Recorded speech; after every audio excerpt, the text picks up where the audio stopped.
Welcome back to Wrap. In today's video, we're going to look at several stories that have been widely discussed across major news outlets during the past few days. The goal here is simply to go through what has been reported, what has been confirmed, and what remains under investigation, without taking sides or jumping to conclusions. As always, make sure to like the video if you find this breakdown helpful. The first major story involves reports surrounding U.S. Secretary of Defense Pete Hegseth. Multiple reputable outlets, including the Washington Post and CNN, have published detailed reporting about a September 2nd military strike in the Caribbean. According to these reports, U.S. forces targeted a vessel believed to be involved in drug trafficking. The central point of discussion is whether a second strike was ordered after the initial missile hit the vessel. Some individuals cited in the reporting claim that survivors were still on board at the time of the second strike. It's important to emphasize that these accounts come from anonymous sources speaking to journalists, and an official investigation has not publicly concluded anything yet. The Pentagon has strongly denied the allegations. A spokesperson described the narrative as completely false, insisting that all operations are conducted in accordance with U.S. and international law. Because of the conflicting statements, this issue remains unresolved and will likely continue to be examined by Congress and possibly legal authorities. Before we move on, don't forget to subscribe if you want more clear and factual breakdowns like this. Another part of the conversation around Hegseth involves public reaction and comedy portrayals. Shows such as South Park have satirized public figures for decades, and recent episodes included portrayals of Hegseth, as well as former President Donald Trump. These moments were widely shared online, but they are, of course, comedic exaggerations and not factual accounts. Entertainment and satire often enter political discussions, but it's important to separate humor from verified information. Again, if you're enjoying this neutral overview, please hit the like button so the video reaches more viewers. On the topic of media and politics, there have also been conversations about how journalists respond when political figures criticize them publicly.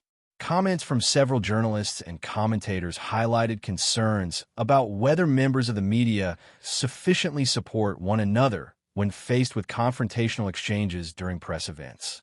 These discussions reflect a larger debate about the role of journalism, the expectations placed on reporters, and the responsibilities news organizations have to protect their staff. These issues aren't new, but they continue to reappear during periods of heightened political tension.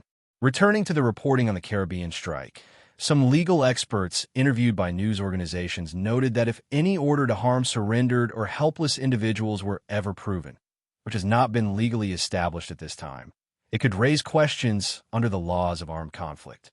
However, again, these are legal assessments based on hypothetical scenarios and not conclusions about what actually occurred.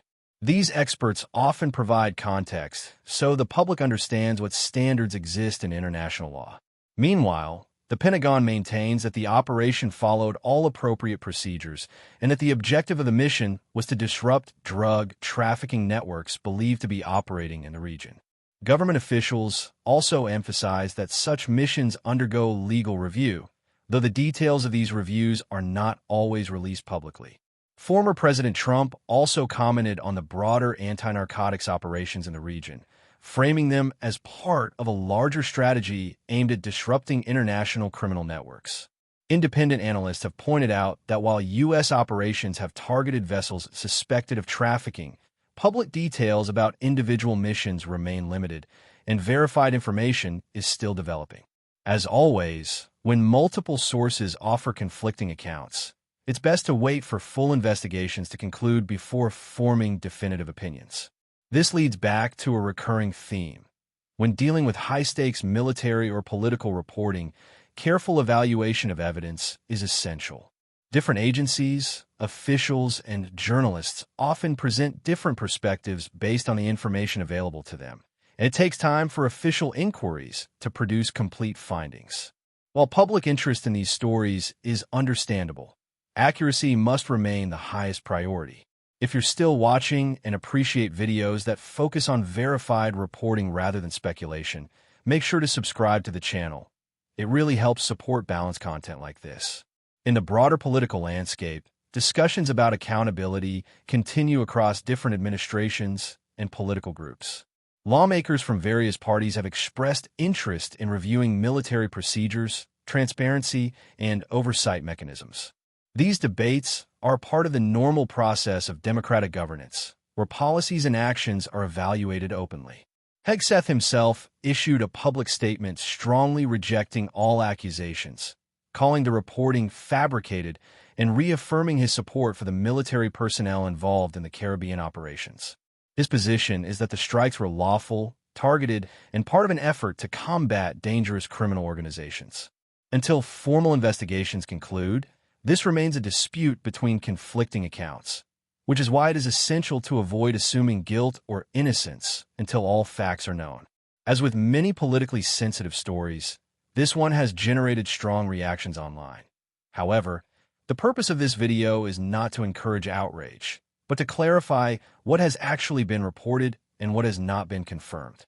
Balanced understanding is far more valuable than fast conclusions.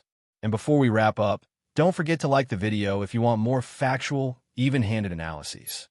In summary, several major news outlets have reported on a Caribbean military strike. The Pentagon has denied wrongdoing, legal experts have offered context but not conclusions, and discussions around media behavior and political satire continue to shape public conversation. More information will likely emerge as official investigations proceed. Thank you for watching. If you haven't already, make sure to subscribe so you don't miss future updates.